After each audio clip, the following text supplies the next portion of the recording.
15 दिसंबर 2022 भी चला गया। अब ऐसे में आखिरकार ओआरओपी के लिए पेंशनर्स को, एक्स सर्विसमैन को कितना इंतजार करना होगा। देखिए, ऐसे में क्या है ना कि हमारे पास तीन सिस्टम है। एक तो हमारे पास सरकार है यानी कि गवर्नमेंट, दूसरे नंबर पे हमारे पास ऑनरेबल सुप्रीम कोर्ट है और थर्ड नंबर पे हम लोग हैं एक्स सर्विसमैन।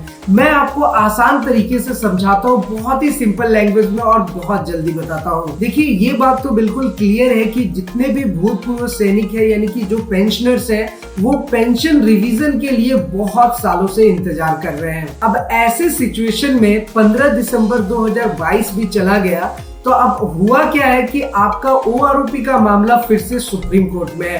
अब सुप्रीम कोर्ट में एचएससी यानी कि ऑनरेबल सुप्रीम कोर्ट में अब यहाँ पर एक्स सर्विसमैन भी पहुंचे हैं और ऑनरेबल सुप्रीम कोर्ट पे सरकार भी पहुंची है। तो एक्चुअल में क्या है मैं आपको अच्छे से बताता हूँ। सबसे पहले तो आप ये जान लीजिए कि 1 जुलाई 2019 से एरियर और पेंशन का रिवीजन होना है। अब इसी चीज के लिए जो सरकार है वो ऑनरेबल सुप्रीम कोर्ट के पास पहुंची है अपना टाइम और एक्सटेंड कराने के लिए, क्योंकि उन्हें ऑलरेडी टाइम मिला हुआ था, एक्सटेंड करके उन्हें दिया हुआ था टाइम। लेकिन अब फिर से सरकार चली गई है एचएससी के पास, ऑनरेबल सुप्रीम के पास, और वो उनसे ये रिक्वेस्ट करे कि और टाइम को बढ़ाया जाए।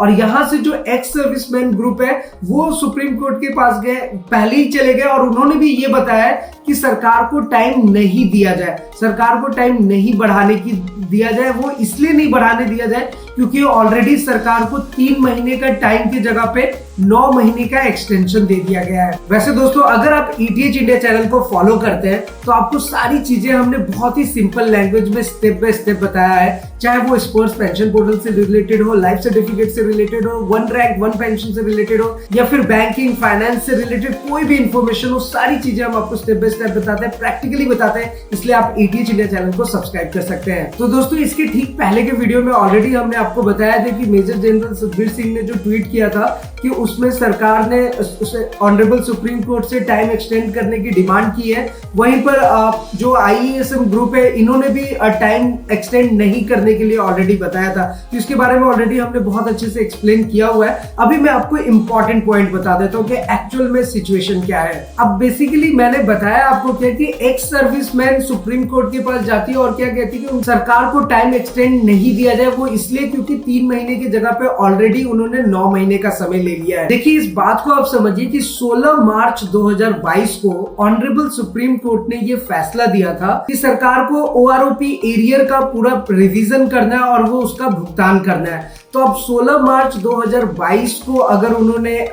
ऑनरेबल सुप्रीम कोर्ट ने जब ये फैसला दिया, तो मार्च के बाद अभी कितना आ गया, दिसंबर। तो मार्च के बाद अप्रैल, मई, जून, जुलाई, अगस्त, सितंबर, अक्टूबर, नवंबर, दिसंबर, तो अब टोटल कितने हो गए, 9 महीने हो गए। मतलब सुप्रीम कोर्ट के फैसले के बाद 3 महीने की जगह पे आज 9 महीना हो गया और अभी तक कोई अपडेट नहीं है। इसलिए आईएएसएम ग्रुप ने ऑलरेडी ऑनरेबल सुप्रीम कोर्ट में जाकर के बताया था कि सरकार जो और डेट एक्सटेंशन करने के लिए बोल रही तो उनको एक्सटेंशन नहीं दिया जाए, क्योंकि ऑलरेडी अब 3 महीने की जगह पे 9 महीना बीत चुका है। तो ये ओवरऑल मामला है ओआरओपी एरियर को लेकर के। तो अब ऐसे में क्या लगता है कि ओआरओपी कब मिलेगा? तो देखिए, अगर आप हमें फॉलो करते हैं ईटीएच इंडिया को, तो हमने आपको ऑलरेडी बताया है, क्योंकि डेली अपडेट्स आते हैं, डेली न्यूज आते हैं ओआरओपी पर, और पता नहीं कितने दिनों तक ये चलेगा। लेकिन हमने आपको पहले भी बताया था कि ओआरओपी पर आपको कोई कंफ्यूज होने की जरूरत नहीं है। जो एक्चुअल फैसला है वो 15 दिसंबर को आएगा। तो अब 15 दिसंबर भी चला गया है, तो जाहिर सी बात है कि अभी ओआरओपी आपको नहीं मिलेगा। अब बात आती है कि ये मिलेगा कब। तो देखिए, ये किसी को भी नहीं पता, ना ऑनरेबल सुप्रीम कोर्ट को पता है, ना एक्स सर्विसमैन को तो बिल्कुल ही नहीं पता है कि कब उन्हें मिलेगा, और सरकार को भी नहीं पता है, क्योंकि ना उस पर कोई रिवीजन हुआ है, ना कोई पेंशन टेबल क्रिएट हुआ है, तो हम कुछ कह नहीं सकते हैं फिलहाल। अब ऐसे में ओआरओपी के ऊपर कितने भी न्यूज आ जाए, अपडेट्स आ जाए, उससे कुछ नहीं होने का है, क्योंकि एक्चुअल में अभी कोई अपडेट नहीं है। 15 दिसंबर के बाद तो अब कुछ भी अपडेट नहीं है। अब मिलने की बात करें तो देखिए, शुरू से ओआरओपी जो है ये एक पॉलिटिकल अपडेट है, एक पॉलिटिकल मुद्दा बना हुआ है। तो पॉलिटिकल में इसका बेनिफिट लेने की कोशिश करती है सरकारें। तो अब जो नेक्स्ट इलेक्शन है वो है आपका 2024 में। वैसे अगर देखा जाए तो अभी जो स्टेट इलेक्शन हुए थे हिमाचल प्रदेश में, गुजरात में, तो वहां पर आपने देखा होगा कि ओआरओपी को लेकर के कोई गूंज नहीं थी। तो पहले ही हमने आपको बता दिया था कि अभी ओआरओपी 15 दिसंबर को नहीं मिलेगा। अब जब नेक्स्ट इलेक्शंस आएंगे उसमें अगर ओआरओपी की गूंज उठती है सरकार की तरफ से या जो सरकार के अगेंस्ट पार्टीज है उनकी तरफ से, तो अब आप उसी टाइम पे आप समझ सकते हैं कि ORP मिलने के चांसेस है। तो फिलहाल अभी जो नेक्स्ट इलेक्शन है सरकार के वो 2024 में है, तो आप वे भी समझ सकते हैं कि या तो 24 में वो अपडेट आएगा या फिर अब अगर बीच में कोई अपडेट आता है तो उसको इंस्टॉलमेंट वाइज किया जाएगा। यही दो है जिस तरीके से अब मैं अपना ओपिनियन अगर आपको बताऊं तो यही दो ओपिनियन होने वाले हैं कि अगर अभी आपको ORP का कुछ मिलेगा या कुछ उसका सूचना मिलेगा तो वो इंस्टॉलमेंट में मिलेगा और कोशिश ये की जाएगी कि उसको 2024 तक लाया जाए, और अब इसके बाद ये कितना आगे बढ़ेगा गॉड नोज। तो फिलहाल मेरी कोशिश ये थी कि ORP का जो एक्चुअल अपडेट है वो सिंपल भाषा में आपको समझाना। अब जाहिर सी बात है कि IASM ने पहले ही बता दिया था कि अगर सरकार जो है वो ORP नहीं देगी तो वो CC करेंगे। CC कहने का मतलब होता है कंटेम्प्ट ऑफ कोर्ट करेंगे। तो अभी कंटेम्प्ट ऑफ कोर्ट होगा या फिर क्या होगा आगे का अपडेट, वो तो हम आपके साथ शेयर करेंगे ही। फिलहाल आप इतना समझ लीजिए कि ORP एक पॉलिटिकल मुद्दा है, तो जब तक वो इलेक्शन में गूंजेगा नहीं तब तक उसका कोई बेनिफिट मिलना नहीं है। वैसे आपकी क्या राय है वन रैंक वन पेंशन पर, हमारे साथ आप नीचे जरूर शेयर करें। और इस वीडियो के माध्यम से सरकार से भी ये विनती है, ये रिक्वेस्ट है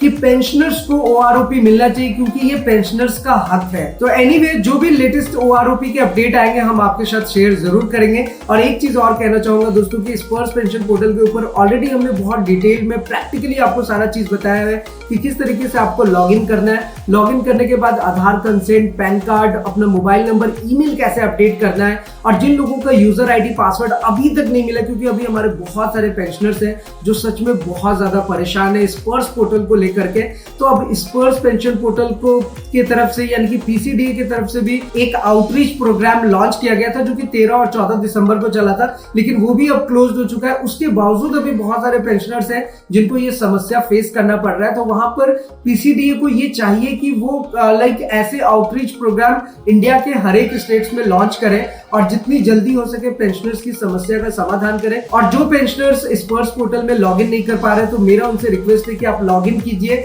आप अपने घर में किसी बच्चे को बोल सकते हैं, वो लॉगिन कर सकते हैं। हमने सारी चीजें स्टेप बाय स्टेप प्रैक्टिकली आपको बताई हुई है। जिन लोगों का स्पर्श की तरफ से यूजर ID पासवर्ड नहीं मिला है वो भी PCDA के ऑफिशियल वेबसाइट पे जाकर के यहाँ से आप देख ही सकते हैं क्लियरली। आप अपना माइग्रेशन स्टेटस चेक कर सकते हैं, उसके बाद अपना स्पर्श का यूजर ID खुद से क्रिएट कर सकते हैं, पासवर्ड जनरेट कर सकते हैं और आप अंदर में लॉगिन कर सकते हैं। उसके बाद जो लाइफ सर्टिफिकेट आप सबमिट करते हैं बैंक में जाकर के, या फिर लाइफ सर्टिफिकेट आपने खुद से सबमिट किया, हमने सारी चीजें आपको प्रैक्टिकली बताई हुई है स्टेप बाय स्टेप। अगर वो चीजें फॉलो करके आपने लाइफ सर्टिफिकेट सबमिट किया तो आपको स्पर्श पोर्टल में लॉगिन करके अपना चेक करना है कि जो लाइफ सर्टिफिकेट आपने सबमिट किया है वो स्पर्श पोर्टल से अपडेटेड है या नहीं। और आपको पता ही है कि अभी लाइफ सर्टिफिकेट का डेट जो है वो एक्सटेंड कर दिया गया है 28 फरवरी तक, तो आप आराम से फिल कर सकते हो। तो जिन लोगों को अभी भी समस्या है, कोई प्रॉब्लम है, कोई क्वेश्चन है, क्वेरीज है, तो आप बेहिचक हमारे साथ नीचे कमेंट में शेयर कर सकते हैं, पूछ सकते हैं। और अगर आप अपना कुछ एडवाइस देना चाहते हैं, कुछ सुझाव देना चाहते हैं तो हमारे साथ बिल्कुल शेयर कीजिए। हम कोशिश करेंगे